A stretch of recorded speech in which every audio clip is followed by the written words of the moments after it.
First of all, before I say anything, y'all, we are almost at 2K subscribers. OMG. I just want to say thank you for everybody who's subscribing. I hope that the videos are being very helpful to you all. This is really crazy. You know how you set a goal for yourself, but to actually see myself like working towards the goal, it's like crazy to me. But I just wanted to take time out to actually thank you all.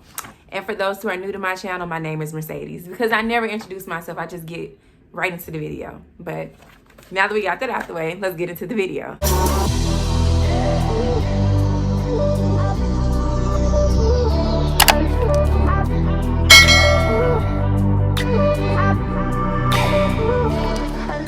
Okay, so by the title, you can already tell that we're going to be talking about the disputing do's and don'ts. So I get questions all the time about, can I do this? Can I do that? And I'm like, okay, let me just make a video to kind of clarify. So I have 3 pages worth of notes that I'm just going to read. So if I'm looking down, y'all already know the drill. Okay, so number 1, and let me just say this. There are going to be plenty other things that you may not need to do or you may need to do more of that I'm not hitting on. But these are the main ones that I get asked the most. So I just wanted to go ahead and make a video for those. First one, do not dispute online. Some of you may have already disputed online, and if you have, that is A-okay. Just don't do it again. The reason why I stress do not dispute online, don't dispute online over and over and over again is because you waive a lot of rights when you do that, okay? It's not the same as when you mail in a dispute. There's no way, absolutely no way that anyone can thoroughly do an investigation in 3 days. But when you dispute online, you are agreeing to a 3-day investigation on your dispute. There's no way that they could properly verify anything in 3 days. No way.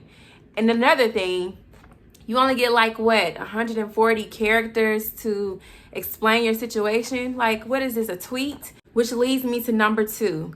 Dispute through snail mail. Sure, this process takes longer, but you can thoroughly explain yourself in your letter. Plus, you can always provide proof. Number 3, don't ignore misspelled names.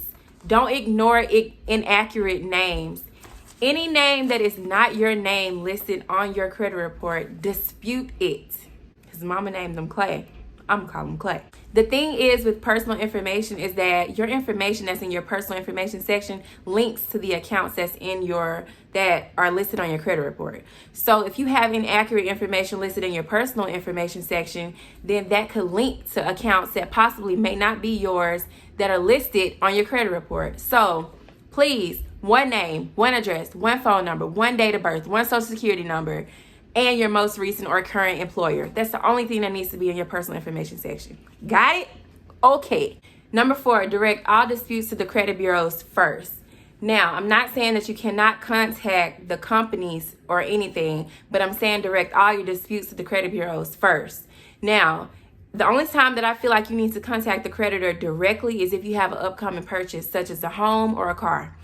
And you need to settle an account quickly and you needed to get it off your report. Then I would say skip the bureaus, go straight to the creditor. If you're not trying to get them to validate a debt or anything like that, you just want to go ahead and negotiate a settlement, go ahead and send a pay to delete letter to the creditor without contacting the bureaus if you have an upcoming purchase. Other than that, contact the bureaus first. And if you have to talk to someone over the phone, make sure before you send any payment in, you get something in writing, whether they email it to you, overnight the letter to you, something before you send any payment in, that they're going to agree to remove all derogatory remarks, including the account itself.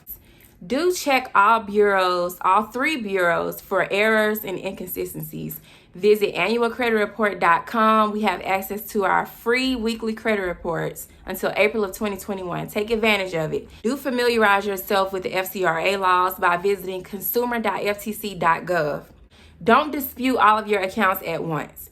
Now, I'm not saying that if you have 15 accounts that are derogatory on your credit report, I'm not saying that you can't dispute all 15 accounts, but put 5 on each letter. Make 3 letters to one bureau, 5 accounts on each letter. Don't put all of your accounts on one letter because you risk the chance of them not looking at all of the accounts or just not getting the results that you desire. It's kind of better to focus on at least 5 or less accounts per dispute letter that you send in, just for better results. But if you want to do all 15 on one letter, I can't tell you what to do. You know, all I can tell you is what I've seen is working. What number am I on? Hold on. 1, 2, 3, 4, 5, 6, 7, 8, 9. All right, number 9. Don't dispute the same account over and over with the same letter. Switch it up each time. Get a little bit.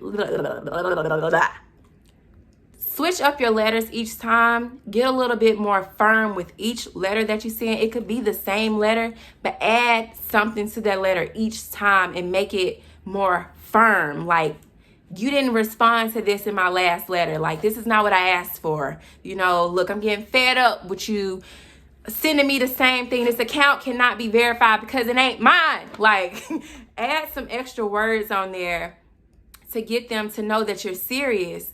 Don't just keep sending the same letter over and over again, or, you know, don't do that. But add more to the letter or kind of switch it up each time. Just get a little bit more firm with each letter you send. Okay, number 10.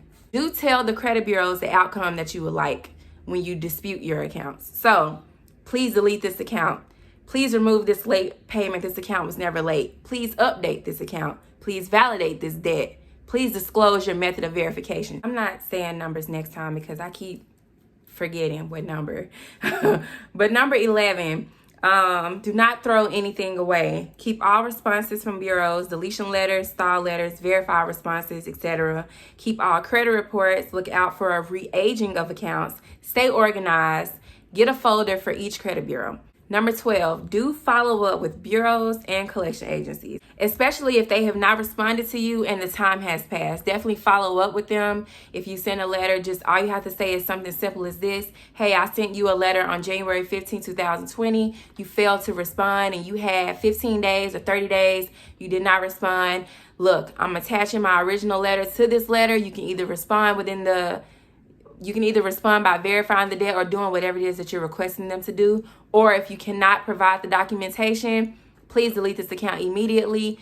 Cease collection if it's a collection agency and report this and delete this reporting from my credit reports. Something like that. Just something as simple as that. There isn't really like this magical way to say something to the collection agencies or the credit bureau to get them to remove an account. It's just a matter of how you say what you say. Number 13, number 10, number whatever. Y'all forgot the numbers. Do look out for identity theft. File an FTC complaint if you see inquiries, personal information such as your name, address, socials, anything that looks suspicious on your credit report that you know is not you. File an FTC report and report that immediately. FTC report kind of alleviates the stress of going out to the police department to fill out a police report. You could just do it online at home. It's convenient. You can save it. You could use it. You can send it to the bureaus or whoever for accounts that you didn't apply for or any incorrect listings on your credit report that you know are not yours and the bureaus are just refusing to remove off your credit report. Definitely do that. Do not file an FTC report for anything that is yours just to get it off. I just wanted to make sure y'all heard me, so I have to pause. Number 13, 14, don't get discouraged. You won't always get your desired results the first time. I found that I've gotten my best results after sending a letter maybe 3 to 4 times, just being real. I had a bankruptcy. It took damn near 10 months to get it off. So when people hit me up talking about, look, this don't work. I sent this letter one time and this happened after my first round. Look, all I can say to you is you got to have patience. You're going to get overwhelmed, but when you do get overwhelmed, that's when you take a break. Do not let this stress you out. Don't let credit stress you out. Like, anything that took time to damage, it's going to take time to undo. Just like with weight loss, you know what I mean? You cannot stuff yourself and then expect to lose everything you gained in a matter of 9 months. In 30 days, it's just not going to happen. Do have fun with this. When you're calling these credit bureaus to get inquiries removed, listen, let me tell you something. Inquiries really are not that big of a deal. Like, if you got about 20 of the mugs, then yes, you need to get it off. But if you got 5, 4, 3, 6 inquiries, don't stress no damn inquiry. Like, People be going hard about these inquiries and really getting worked up about them. Like, don't do that. If you know you didn't authorize the inquiry, file an FTC complaint and just get it over with. You know what I mean? Like, don't even waste your time trying to go back and forth sending letters. If you know you didn't do it, file the FTC complaint and be done with it. But don't allow these people to get you that worked up where it's like you're attacking the person that's fixing your credit, or you don't think things, you don't think things work just because, you know, one bureau is giving you a hard time. Like, everybody that works somewhere is not always friendly. And it doesn't matter if it's credit bureaus, credit related, whatever, or somebody at McDonald's. You're always going to run into somebody who's rude and don't want to help you. The main thing, my last and my most important one, is don't give up. Don't give up, or else. Y'all have fun. If you got any questions or anything that I didn't answer, definitely drop a comment below. Go join the Facebook group. The link is always in my description box. Follow me on Instagram. Get in the group because I communicate with everybody in the group. I'm loving having this little community of people within the group. Good vibes, no judgment, no drama. Leave it all out. Leave all that out. Don't come in my group with none of that, okay? I'm a very helpful person. This is not about money to me. I'm glad everybody is purchasing dispute letters, but it's not about that to me. My purpose in life is to help people, and I know that for a fact. So that's what I want to do. So I don't care about you buying my dispute letters or not buying my dispute letters. If you want to join the group, get in the group. I give a lot of free content in the group. I answer questions directly in the group. So it is pouring down raining. I'm about to edit this video. I hope y'all enjoy. Y'all have a great day. Peace out.